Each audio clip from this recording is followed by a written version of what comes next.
It looks for all the world like LSU intends to hire Lane Kiffin to be their next head coach, or shall I say, Lane Kiffin has decided to be the next head coach at LSU. What's up, kinfolk? It is RJ Young. I am not on a step mill. This is your first time watching Adapt and Respond. Thank you for joining us. We talk college football year round. If you're into that, hit that subscribe button, like this video, answer the question in the comments below. Do you agree with Lane Kiffin's move to LSU? This news first reported by On3, and it feels like it's been trending that way for over a week now, as what usually happens is the longer that you stay put, the more likely you are to stay put. But after weeks of Lane Kiffin flirting with LSU and Florida, and just lately LSU, it seems they came up with a package that he just could not turn down. And that is $13 million approximately to coach LSU annually, along with another $25 million to the roster budget they already have, which might give him in the ballpark of $40, even $50 million, depending on some reports, to go sign players. He'll probably be able to pick up as much of his staff from Ole Miss as he would like and bring it with him, and perhaps turn LSU back into the national title contender that they had been for the last 20 years. And that's really the reason why this job is so attractive to guys like Lane Kiffin and his predecessor, Brian Kelly. It is perhaps one of two places in the entire country where you can show up with any sort of coaching philosophy and win a national championship, the other being Ohio State. Ohio State hasn't had nearly as many head coaches as LSU has. It's not a job that comes open very often. As a matter of fact, you don't even get to 10 coaches between 1955 and 2025 at Ohio State. Meanwhile, at LSU, they have shown you they can win a national championship 3 times in this decade with 3 different head coaches and 3 different philosophies about the game of football. Lane Kiffin, though, is a culture fit for LSU that is second only to Ed Orgeron. Ed Orgeron, who feels out of Louisiana. Lane Kiffin, who feels like he was created to coach at LSU. High-flying offense, all kinds of things to say. He's going to have a good time. He's going to tell jokes. And given a proper defense, can compete for championships. I think the way that this decision was made was haphazard. And by that, I mean the people knew too much about it, right? Meaning the public. It became frustrating for Ole Miss fans and some LSU fans, honestly, for Lane Kiffin to continue to hold them in limbo like this.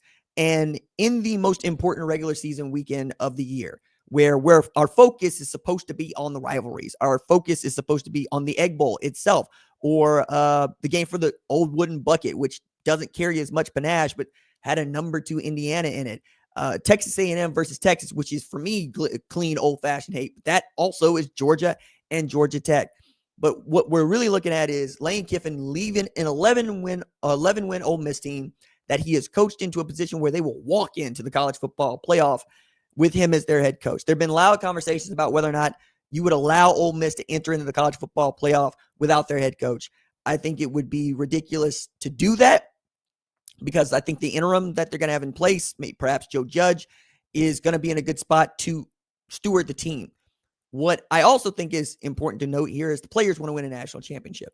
And to win one with Lane Kiffin would probably be great. They probably feel loyal to that man, which is why they're having a 9 a.m. Central Standard Time meeting about what has transpired and what they can expect going forward. I think with him going to LSU, the question immediately became, is Ole Miss going to allow him to coach in the postseason? And I've always thought that it would be reasonable to let that happen, because Lane Kiffin, I think, gives Ole Miss the best opportunity to win a national championship right here, right now. And if you're Ole Miss, you're in an impossible position where I think you kind of got to hold your nose and do this, unless you've just decided you will not be treated like this. And the SEC is peak college football, which is to say irrational behavior will take hold. But it's not irrational if your feelings are there. I should say all feelings are irrational. So it's rational if your feelings are there. And there are, I'm sure, lots of people that invested in Ole Miss's program from an NIL perspective, all the way back to just regular boosters who've been supporting the program for years, that do not like the way that he has decided to exit Ole Miss. There's I think a better way to do this. I think there would have been a classier way to do this. And that would have been to keep everything you could as close to the vest as you could. I wouldn't have entertained questions about leaving Ole Miss at the press conference except to say, I'm the head coach at Ole Miss and I enjoy being the head coach at Ole Miss. Leave it there. You don't need to lay it on too thick. You don't need to perjure yourself for future discussions. You can have your agent, Jimmy Sexton, do all of that work behind closed doors for you instead of letting this play out in the way that it did. And now it feels like Ole Miss is being embarrassed by this situation, thinking they had a pretty outstanding package for him too, and they're the devil you know. And I always tell people it's not the devil you know or the devil you don't. For me, it's grass is greener, right? The grass is always greener in the other yard, the fence over. But all grass has to be cut. All gardens have to be weeded. It is easier to cut and weed a garden and a yard that you know very, very well because you live there. That's Ole Miss. You know this place very, very well. And not only do you know it very, very well, you've done such an outstanding job of turning it into the kind of house, the kind of yard, the kind of garden that other people want to visit and spend time in, even the kind that can win a national championship. That I think is on the table for them. They're good enough.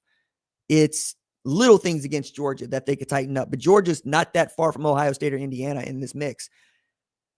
LSU might get you there quicker than it got you there at Ole Miss, but it's still going to take as much time, and that's 12 games at a minimum to find out if you get to the playoff.